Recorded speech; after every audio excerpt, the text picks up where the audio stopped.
Good morning, students. Today we are going to start chapter 7, that is new ideas, new questions and ideas from your history book. And in this chapter we are going to learn about Lord Buddha, Buddhism, the religion which he started. We need to learn about Upanishads. We will see what is Jainism, what is the factors of origin of Jainism, and we will also understand the importance of sanghas and monasteries. So let's begin with the chapter.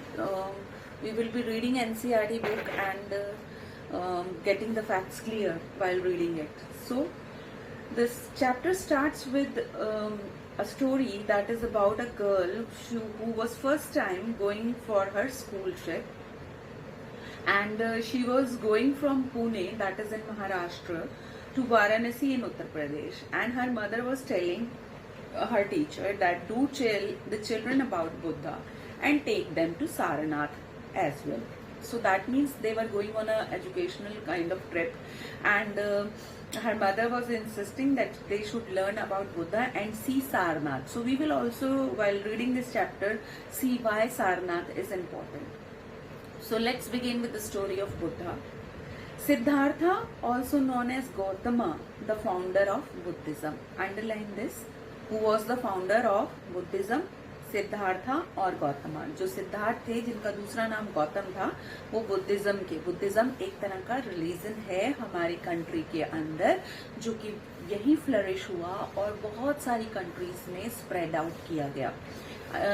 King Ashoka का बहुत ज़्यादा role रहा इस religion को spread out करने में, और Buddhism आज वर्ल्ड के अंदर बहुत सारी कंट्रीज में, इंडोनेशिया, इवन चाइना, वहाँ पर भी पाया जाता है.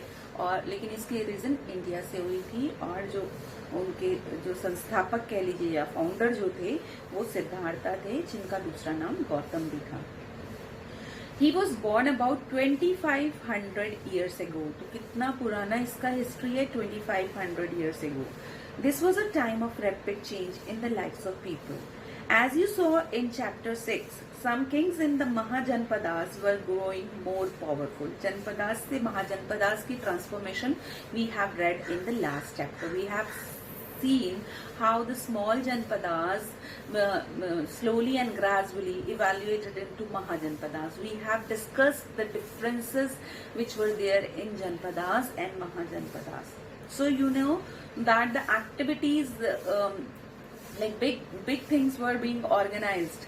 So this was regarded as a period of rapid change. So religion was also a area. Religion is also a particular area where changes were happening. So let's see what changes were happening. How a new religion. Initially, Hinduism was like the main religion in this subcontinent, in India. Hindustan के अंदर Hinduism जो था वो सबसे ज्यादा प्रख्यात जो था धर्म था. लेकिन कैसे इस्लामिक बाद में इसके अंदर इन्वेजन्स की वजह से इस्लाम इतना ज्यादा पॉपुलराइज हुआ, उसके बाद ब्रिटिशर्स के साथ क्रिश्चियनिटी हुई. उससे पहले हिंदुइज्म के ही जब हिंदुइज्म प्रिवेल कर रहा था, तो जो चेंजेस इस चैप्टर में हम पढ़ेंगे, जो आज से 2500 यानी 25 years ago, which kind of changes happened and how Buddhism and Jainism evolved. That is the point which we need to learn and focus in this chapter.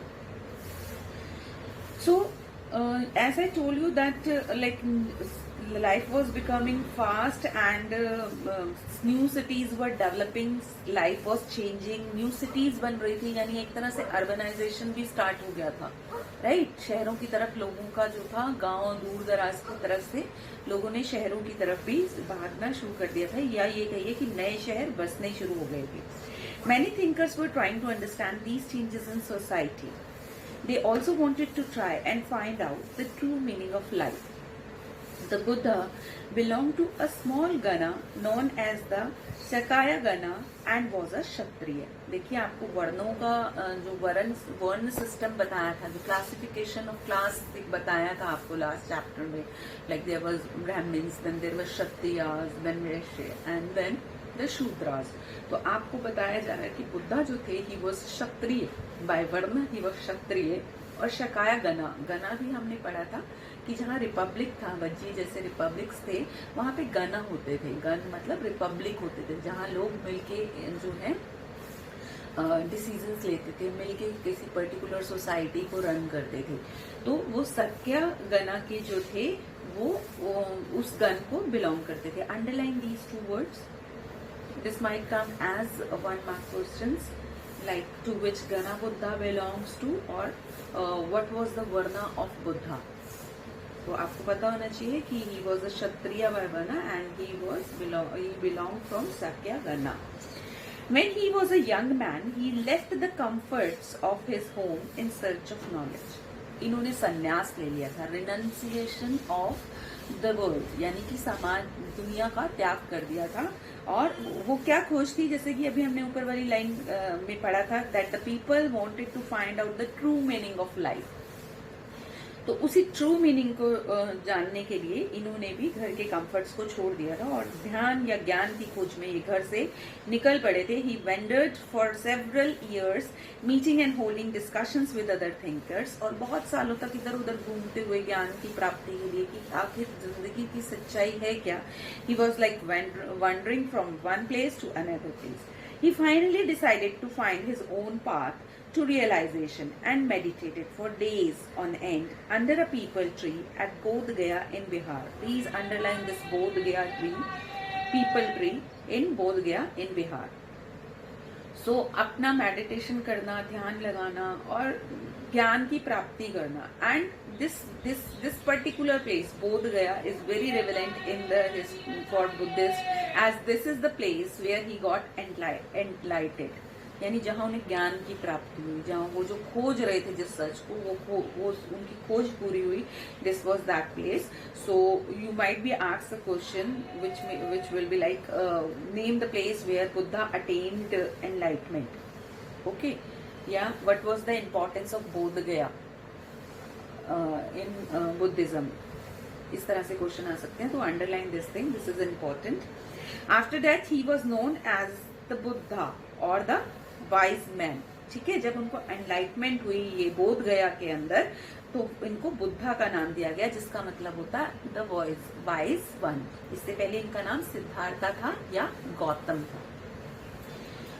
He then went to Sarnath near Varanasi, where he taught for the first time. Why Sarnath is important? Where Sarnath is located?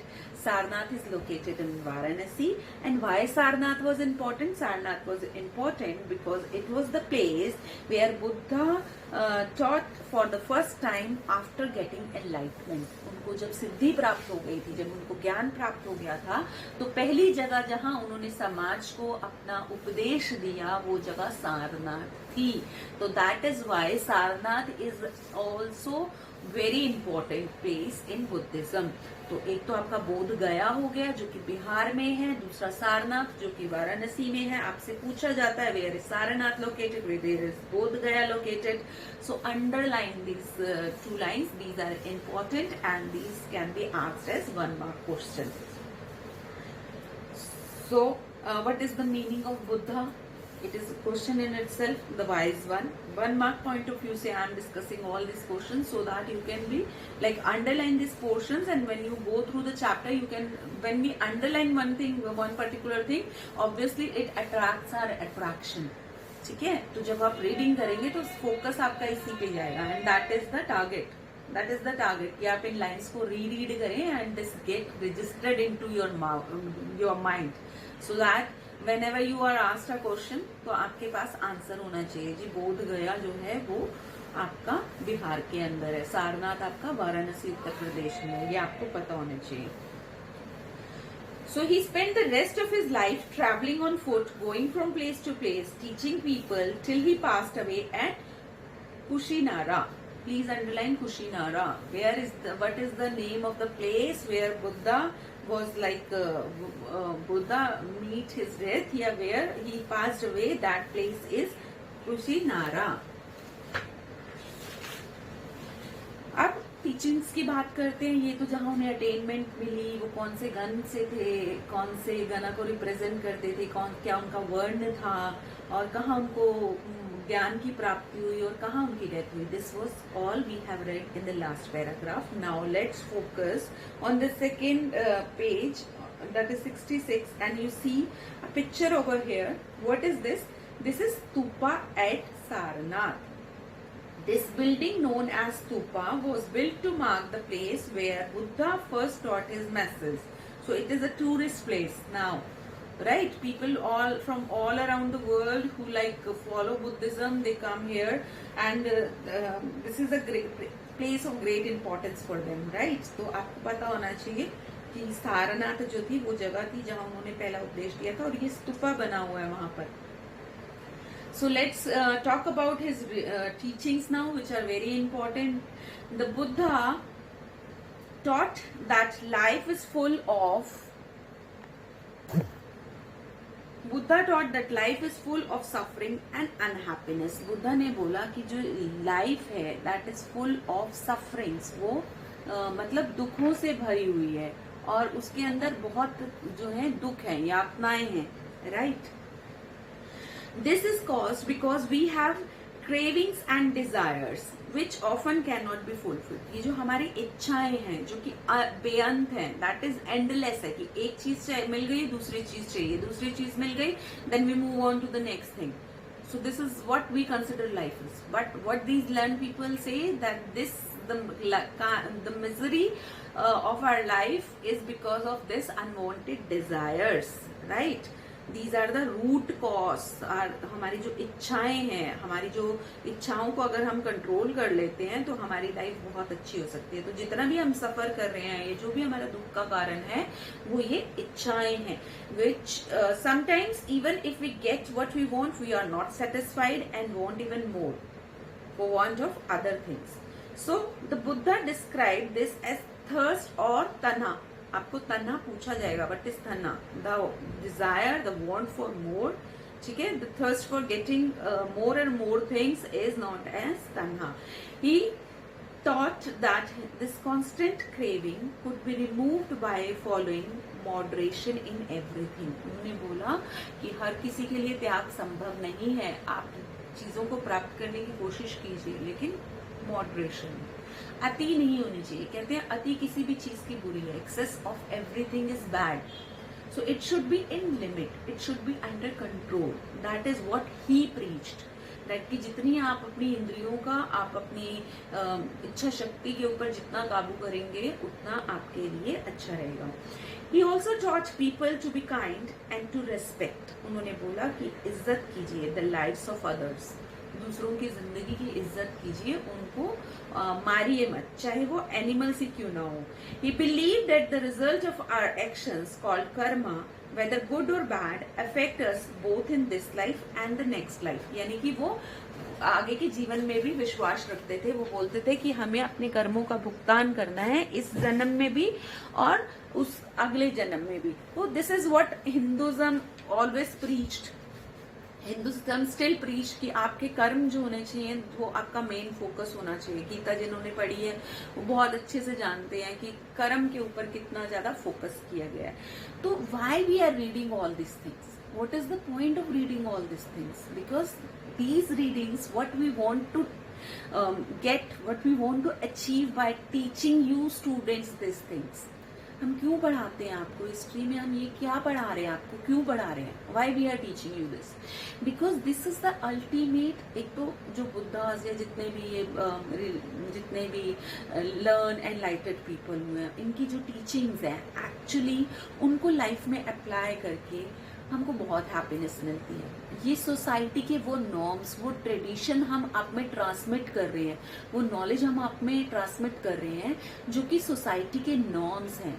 ठीक है, हम क्यों पढ़ाते हैं आपको, क्यों knowledge दे रहे हैं? हमारे जो पूर्वजों ने जो चीजें सीखी हैं, जो गैदर की हैं, जो उनके एक्सपीरियंसेस हैं, वो हम आपको दे रहे हैं ताकि उन चीजों से आपको ना गुजरना पड़े और आप उनकी शिक्षाओं से सीख लेकर अपनी जिंदगी को स्मूथ बना सके, हार्डशिप से दूर रख सके. And this we are preaching, we are teaching you this because we want you to carry this to your next generation. We are being acting as a medium to transfer the knowledge which was gathered by our forefathers, and we are transmitting this to you so that you can also transmit the same values, tradition to your coming generation. And this is how the culture, like culture get rooted. कैसे चलता है आपके घरों में? आप जिस भी religion को, जिस भी कल्चर को फॉलो करते हो, आपके पेरेंट्स आपको बचपन से ही सिखाते हैं. अगर आपके घर में हवन होने की पद्धति है, हवन करने का रिवाज है, तो आपके पेरेंट्स आपके वेरियस ओकेजन्स पे जब भी हवन होता होगा तो they make you sit, they make you do ahutis, right? वो आपको ये चीज सिखा रहे हैं और धीरे धीरे ग्रेजुअली दे सीप अप इनटू योर पर्सनालिटी. जैसे आप ग्रो अप करेंगे, आप भी ये हवन की पद्धति को अपनाते रहेंगे. आपको मतलब क्लिक करेगा, आज दिवाली है तो हमें हवन करना है. या कई लोग तो डेली रोज रात को हवन करके जो है वो सोते हैं. तो ये जब ये चीजें एक जनरेशन दूसरे जनरेशन में एनरूट करती हैं, तो बट ऑब्वियसली जब आप ग्रो करेंगे, आपके घर में फंक्शन होगा या कुछ होगा, तो आप भी इसी तरह का हवन जो है अपने बच्चों के साथ करेंगे. तो this is the way how the culture is transmitted, how the religion is transmitted, how the teachings are transmitted from one generation to the next generation. और ये हर सोसाइटी करती है, चाहे वो वेस्टर्न हो, ईस्टर्न हो, whatever. वो अपने कल्चर, अपने ट्रेडिशन को आगे बढ़ाने के लिए ऐसे ही टीचिंग करती है, फॉर्मल वे से, इनफॉर्मल वे से. फॉर्मल वे से हम आपको पढ़ा रहे हैं हिस्ट्री, हम आपको आपके कल्चर के बारे में स्कूल्स में पढ़ा रहे हैं through the books, through the curriculum, right? But here I would like to mention कि जो ब्रिटिशर्स थे, उन्होंने हमारी हिस्ट्री को, ये जो एजुकेशन सिस्टम है, बहुत मोल्ड किया हुआ है. और हम जो हमारे इंडिया की, हिंदुस्तान की असली वास्तविक हिस्ट्री थी, उससे हम लोग इन बुक्स के थ्रू, जो ये करिकुलम वाली बुक्स हैं, उससे सिर्फ लेश मात्र, बहुत थोड़ा सा ज्ञान हमें मिलता है उसके बारे में. If you I being a social science teacher, I find this is my moral duty to make you people aware, make you people excited to search about the Indian history, the true Indian history, right? उसके लिए आपको extra time निकालना पड़ेगा. Utilize your time, go through good books, history पढ़िए, देखिए कि कितना इतना जो सोने की चिड़िया था क्यों था और क्या कारण थे डूम होने के, राइट? वो चीज़ प्रीच करना, वो चीज़ समझाना आपको बहुत ज़रूरी है. बिकॉज आज की जनरेशन जो है वो रूट से बहुत अलग हो चुकी है. हमारा लाइफ स्टाइल बहुत डिफरेंट हो चुका है because of these everything. As I say, each picture, each coin has two sides. तो ये जो मॉडर्नाइजेशन या जो टेक्नोलॉजी है, इसके प्लस पॉइंट्स तो हैं, बट इसके माइनस पॉइंट्स क्या हैं कि सुबह उठते ही मोबाइल है, रात को मोबाइल है, गेम्स हैं, टीवीज हैं, मूवीज हैं, ये सब कुछ बहुत है. इनिशियली ऐसा नहीं था. इनिशियली बच्चे उपनिषद दास को पढ़ते थे, वेदास को पढ़ते थे, ज्ञान प्राप्त करते थे. मैं ये नहीं कह रही कि आप लोग ज्ञान नहीं प्राप्त कर रहे, लेकिन just reading, just learning these books and just getting the marks has become the trend in education system, and that is really not up to the mark. What we want you to do, we want you to indulge. This is your, like ये जो student life होती है ना, that is meant for studying. उसमें study को बहुत ज़्यादा importance देने की ज़रूरत होती है, because believe me, education is a thing which can make lots and lots of difference in your life.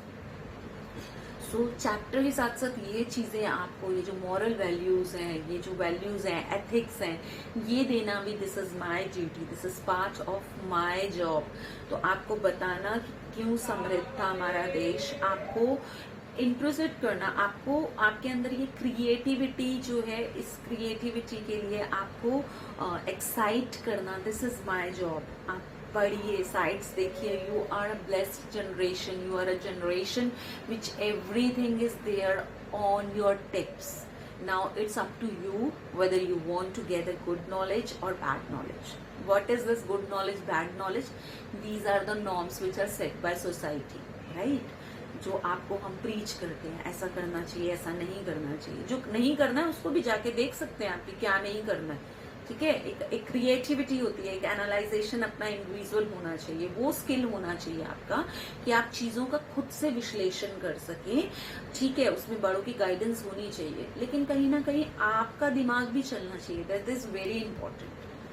तो हम जो हिस्ट्री आपको पढ़ा रहे हैं, हम ये जो चीजें पढ़ा रहे हैं, ये जो इतने बड़े बड़े जो धर्म की बातें, ज्ञान की बातें सिखाई जाती है एक जनरेशन से दूसरी जनरेशन, क्यों सिखाई जाती है? ताकि वो उन हार्डशिप से ना गुजरे जो कि पिछली जनरेशन बीत सकी है, और जो हमने ज्ञान प्राप्त किया है, जो हमारी इंडिविजुअलिटी है, जो हमारा स्टैंड है, हमारा कल्चर है, जिससे हम लोग जाने जाते हैं, वो कहीं इस मॉडर्न और अर्बनाइजेशन में, ग्लोबलाइजेशन में, जहाँ पर मिक्सिंग है कल्चर्स की, लिबरलाइजेशन है, लोग हाँ हाँ क्या हुआ, तो अपने धर्म के साथ जुड़े रहना इसलिए भी बहुत आवश्यक है कि नहीं तो उसका अंत हो जाएगा, वो आगे नहीं जाएगा। ठीक है, it is great to have new idea, to explore new horizons, but then who will take care of our roots? We, you, the younger generation is more responsible to hold on our roots, right? I'm not saying कि नए ideas नहीं होने चाहिए, नए questions होने चाहिए, उनसे आप नई चीजें सीखो, लेकिन जो आपके culture की, जो आपके religion की अच्छी चीजें हैं, you need to hold them, you need to preserve them, and you need to transmit them to generation next. Okay? तो बुद्धा ने जो जितना सब कुछ लाइफ के बारे में, अच्छे और बुरे के बारे में बताया, वो सब जो था उन्होंने बहुत ही ऑर्डिनरी लैंग्वेज में लोगों को समझाया, लोगों की भाषा में अगर लोगों को समझाया जाए ज्यादा अच्छा से समझ आता है। ये एक नॉर्मल सेइंग है। अब आपने देखा होगा while explaining we use English also because you are comfortable in English also, but sometime we use Hindi also, so that because it is our mother tongue, और उसमें चीजें बहुत अच्छे से क्लियर करने के लिए हम जो है आपको समझाते हैं। कई बार जो चीज इंग्लिश में समझ नहीं आती, जब हम हिंदी में उसका मीनिंग समझाते हैं बहुत क्लियर हो जाती है, because this is our this is our mother tongue. एक बहुत ही अच्छी बॉन्डिंग होती है आपकी अपनी मदर टंग के साथ, तो उसको भी प्रिजर्व करना, उसको रिस्पेक्ट करना भी बहुत जरूरी है। और यहाँ पर बुद्धा ने जो लैंग्वेज जो यूज की, प्राकृत यूज की, प्राकृत जो उस समय के सामान्य लोगों की भाषा थी, तो सामान्य लोगों की भाषा में ही सामान्य लोगों को ज्ञान दिया गया, तो दैट बिकेम मोर रीचेबल, वो लोगों को ज्यादा समझ में आया क्योंकि it was in their own language. ठीक है, लैंग्वेज बैरियर नहीं था कि क्या कोई समझाने वाला समझ रहा और मैं क्या समझ रहा हूँ, नहीं समझ आती। सपोज किसी बच्चे को इंग्लिश में इतना प्रोफिशिएंसी नहीं है, उसको कंफर्टेबल नहीं है, टीचर कितना भी अच्छा पढ़ा ले, कितना भी अच्छा लेक्चर दे दे, उसको नहीं समझ में आएगा क्योंकि वो उसकी लैंग्वेज में नहीं था। तो यहाँ पर क्या बताया जा रहा है, इंपॉर्टेंस ये बताई जा रही है कि Buddha taught in the language of the ordinary people which they understood, right? So this was important, and he also encouraged people to think for themselves rather than to simply accept what he said. यही चीज मैंने भी आपको समझाई कि questioning होनी चाहिए, अपने पॉइंट ऑफ व्यू से भी सोचना चाहिए, क्या गुड है क्या बैड है उसको इवैल्यूएट करना चाहिए। आप खुद सोचिए, सारा दिन अगर हम मोबाइल लेके बैठे रहे और उसमें गेम खेलते रहे, तो can you say that day was productive? Can you say that day was productive? Suppose you have from morning till evening you were on your mobile playing whatever PC or whatever COD, whatever games are there, you are just indulging playing that day. So at the end of day, you might say that it was the happiest day for you, but that happiness accounts for like just for a day. उससे आपको उस दिन आपने ऐसा कुछ productive नहीं किया जो आपकी लाइफ को एनरिच करे या आपकी लाइफ को और ज्यादा हैप्पीनेस दे, या तो आपको कल से वो काम दोबारा करना पड़ेगा उसी टाइप से हैप्पी रहने के लिए, या अगर आप किसी दिन को प्रोडक्टिवली मतलब आप सब कुछ अच्छे से कर लेते हो, सब कुछ ऐसा प्रोडक्टिव करते हो जो आपको फ्यूचर में हेल्प करे, तो that should be the criteria कि आपको अपने आप को एनालाइज करना है कि ये जो आज मैंने सारा दिन काम किया इससे मेरे को और मेरे आसपास जो लोग हैं उसको क्या फायदा हुआ। तो अगर फायदा हुआ है, आपके लिए प्रोडक्टिव है, हैप्पीनेस दे रहा है, आपके आसपास के लोगों को हैप्पीनेस दे रहा है, ऑब्वियसली आप मोबाइल खेल रहे हो सारा दिन तो आपके पेरेंट्स किसी भी हालत में हैप्पी होने वाले नहीं, that I can guarantee. Okay, तो आपको ऐसी चीजें देखनी है कि ये गुड और बैड में एनालाइज करना आपको आना चाहिए कि नहीं यार, अगर आज मैंने सारा दिन मोबाइल खेला है तो मैं अपनी स्टडीज नहीं कर पाया, मेरे पेरेंट्स नाराज हैं, तो ये चीज जो है आपको मानना नहीं, किसी चीज को ऐसी अंधभक्ति की तरह मत मानिए, उसको एनालाइज कीजिए, उसके अंदर अच्छा लगे तो उसको परस्यू कीजिए, और अगर आपको उसको उस चीज में अच्छाई नहीं दिख रही है, उसमें कुछ चेंजेस लाने की जरूरत है, तो आप उसको चेंज कीजिए. तो I think this till this thing we are like covering today. Next things we are from Upanishad we will take in next class. That is all for today's lecture. Just read the book up to this portion, go through these videos, and I will get you in the doubt class with your doubts. Please do have your doubts. Okay, I can how many questions you are going to put in the live class will give me an idea how much you have been honest to read the chapter, how keenly you have like watched the videos, what points you have noted. So that I will evaluate in the live class. Bye for now and take care.